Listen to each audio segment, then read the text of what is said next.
Verset biblique expliqué, Proverbes, chapitre 1er, versets 8 à 9. Bonjour, je vous propose d'étudier aujourd'hui les versets 8 à 9 qui sont tirés du premier chapitre du livre des Proverbes du roi Salomon.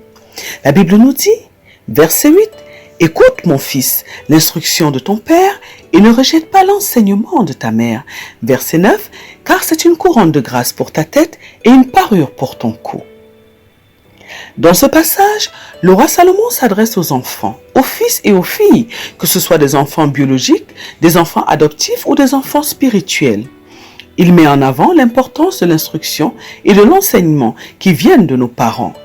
Quand on parle des enfants, on parle de toute personne qui a encore ses parents, parce que tant que nos parents sont en vie, ils peuvent toujours nous prodiguer, ils peuvent toujours nous prodiguer des conseils, ils peuvent toujours nous instruire et nous enseigner sur les choses de la vie.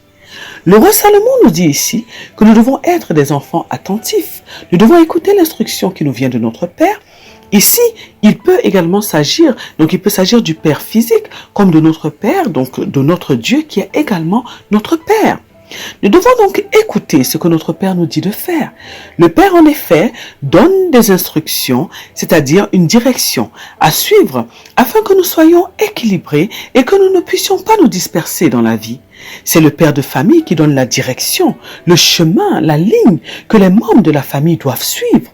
Si ce père est croyant et qu'il a la crainte de Dieu, il amènera donc toute sa famille à faire de même. Il est celui qui permet aux siens de ne pas se perdre, de ne pas s'égarer sur le chemin de leur vie, sur le chemin de leur destinée. Aussi, nous devons écouter notre Père qui est l'autorité dans le foyer et nous n'allons jamais nous perdre. Beaucoup de personnes ont perdu leur chemin dans la vie parce qu'elles n'avaient pas de père ou qu'elles n'avaient pas écouté, qu'elles n'avaient pas accepté de suivre la direction que leur père leur avait donnée. Et si nous sommes des orphelins, Dieu donc qui est notre Père nous dit qu'il est le Père des orphelins. Et si nous espérons en Dieu, il saura nous conduire dans notre vie. Le père de famille donc est censé suivre la direction que Dieu lui donne et il est censé amener toute sa famille à faire de même. Mais il ne peut pas les forcer s'ils ne veulent pas le suivre. Il ne peut que prier pour les membres de sa famille. Nous devons donc impérativement écouter les instructions de notre Père. De même, nous devons suivre les enseignements de notre mère. En effet, c'est la maman qui enseigne et qui éduque les enfants en général. Généralement, nous passons plus de temps avec notre mère qu'avec notre père, surtout dans notre enfance. Nous devons donc écouter et exécuter, faire tout ce que notre mère nous enseigne. C'est la raison pour laquelle la femme, la mère, doit rechercher la sagesse de Dieu tous les jours de sa vie. Car qu'est-ce qu'elle donnera à ses enfants si elle n'a pas cette sagesse?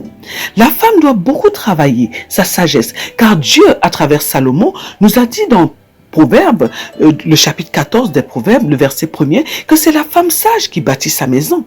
L'insensé la renverse de ses propres mains, nous dit ce passage.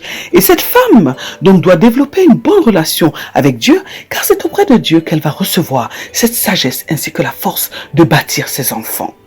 Nous devons donc accepter de recevoir l'enseignement de notre mère et de mettre en pratique ce qu'elle nous enseigne, ce qui est vraiment essentiel.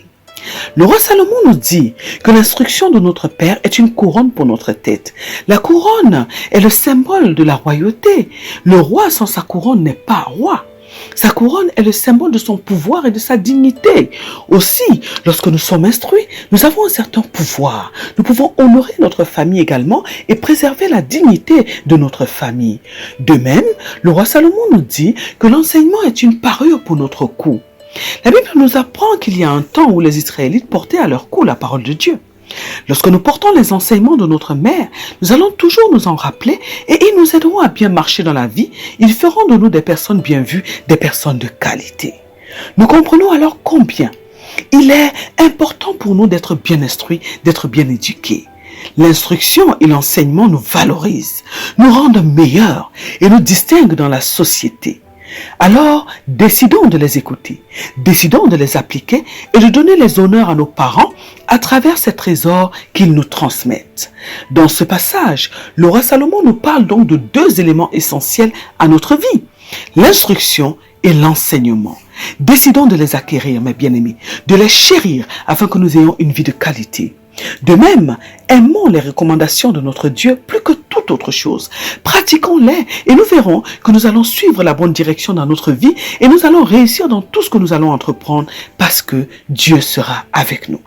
Dans nos prières, demandons à Dieu de nous donner la capacité d'être soumis à lui, d'être soumis à nos parents, de nous donner la capacité d'aimer leur instruction et leur enseignement pour le bien de notre vie, au nom puissant de notre Seigneur Jésus-Christ.